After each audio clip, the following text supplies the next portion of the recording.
Welcome students and my day parents.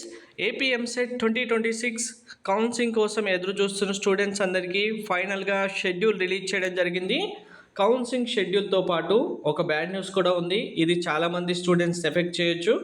First నుంచి దీని గురించి చెప్తూనే ఉన్నాను, చాలామంది నెగ్లెక్ట్ చేశారు. ఏంటి అనేది క్లారిటీగా చెప్తాను. వెబ్సైట్ సంబంధించి ఏ చిన్న అప్డేట్ మిస్ అవ్వకుండా ఉండాలంటే ఛానల్ సబ్స్క్రైబ్ చేసుకొని ఫాలో చేయండి. స్టూడెంట్స్కి ఎఫెక్ట్ ఉండకూడదంటే కంపల్సరీగా వీడియో లైక్ చేసి అందరికీ షేర్ చేయండి.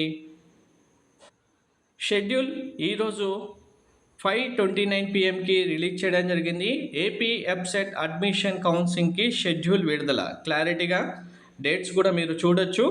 So second time result MPC students సంబంధించి రిలీజ్ చేశారు కాబట్టి జూలై 20 నుంచి కౌన్సిలింగ్ స్టార్ట్ అవుతుందని మెన్షన్ చేయడం జరిగింది. కంప్లీట్ డేట్స్ షెడ్యూల్ వెళ్ళడానికంటే ముందు ఎంసెట్ సంబంధించి మీకు కంప్లీట్ గైడెన్స్ ప్రొవైడ్ చేయడానికి మెంటర్షిప్ ఆల్రెడీ స్టార్ట్ చేయడం జరిగింది. ఫీ పేమెంట్ చేసి డైరెక్ట్గా బ్యాంక్ అకౌంట్ డీటెయిల్స్ ఇక్కడ ఇవ్వడం జరిగింది. వాట్సాప్కి స్క్రీన్ షాట్ పంపిస్తే మీరు మెంటర్షిప్లో జాయిన్ అవుతారు. మెంటర్షిప్లో జాయిన్ అయిన స్టూడెంట్స్కి కంప్లీట్గా మీరు ఫస్ట్ డే అడ్మిషన్ కంప్లీట్ అయ్యేంత వరకు కంప్లీట్ గైడెన్స్ ప్రొవైడ్ చేయడంతో పాటు మీరు ఇవ్వాల్సిన వెబ్ ఆప్షన్స్, ప్రియారిటీ లిస్టు, మీ ర్యాంక్, కేటగిరీ, మీకు ఏ బ్రాంచ్ సూటబుల్ అవుతుందన్న దాన్ని బేస్ చేసుకొని ఇవ్వడం జరుగుతుంది. ద బెస్ట్ కాలేజీలో సీట్ వచ్చేలాగా.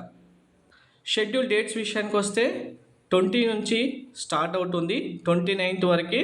టోటల్గా 10 డేస్లోనే టోటల్ కౌన్సిలింగ్ కంప్లీట్ చేస్తున్నారు. సో రిజల్ట్ ఇంత డిలే చేసి లాస్ట్కి వస్తే సీట్స్ రాకుండా చేస్తున్నారు. ఎందుకు అనేది చూడండి.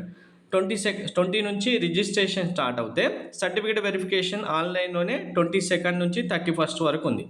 ఇందులోనే 22 నుంచి మీకు వెరిఫికేషన్ కంప్లీట్ అయిన స్టూడెంట్స్ ఆటోమేటిక్గా 25th నుంచి వెబ్ ఆప్షన్స్ ఇవ్వచ్చు, అది కూడా 31 వరకే. నెక్స్ట్ ఆగస్టు 1న వెబ్ ఆప్షన్ మార్చుకోవడానికి ఛాన్స్ ఇస్తారు. ఆగస్టు 6న మీకు సీట్ అలాట్మెంట్ వస్తుంది. 7th నుంచి 13th వరకు కాలేజ్కి వెళ్ళి రిపోర్టింగ్ చేయాలి. అలాగే 10th నుంచే మీకు క్లాసెస్ కూడా స్టార్ట్ అవుతాయి. క్లియర్గా మెన్షన్ చేశారు చూడండి. ఆగస్టు 10 నుంచి తరగతులు ప్రారంభమవుతాయి. అంటే ఇక్కడ సెకండ్ ఫేజ్ కోసం ఎదురు చూడాలి. మాకు సెకండ్ ఫేజ్లో ఇంకా బెస్ట్ వస్తున్న స్టూడెంట్స్ అందరూ ఈ ఇయర్ లాస్ అవ్వాల్సిందే. మీకు ముందు నుంచే చెప్తున్నాను, రిజల్ట్ లేట్ చేయడం వల్ల ఇలానే చేస్తారు ఎంసెట్ వాళ్ళు. అసలు 3 ఫేజెస్లో కండక్ట్ చేయాల్సిన కౌన్సిలింగ్ 2 ఫేజెస్కి తీసుకొచ్చారు. ఇప్పుడు ఫస్ట్ ఫేజ్ తర్వాతే క్లాసెస్కి వెళ్ళాలంటే ఫస్ట్ ఫేజ్లో వెళ్ళిన కాలేజ్ వాళ్ళు ఫీ పేమెంట్ చేయండి, హాస్టల్ ఫీ పే చేయండి, ఇలా అన్నీ ప్రెజర్ చేస్తారు.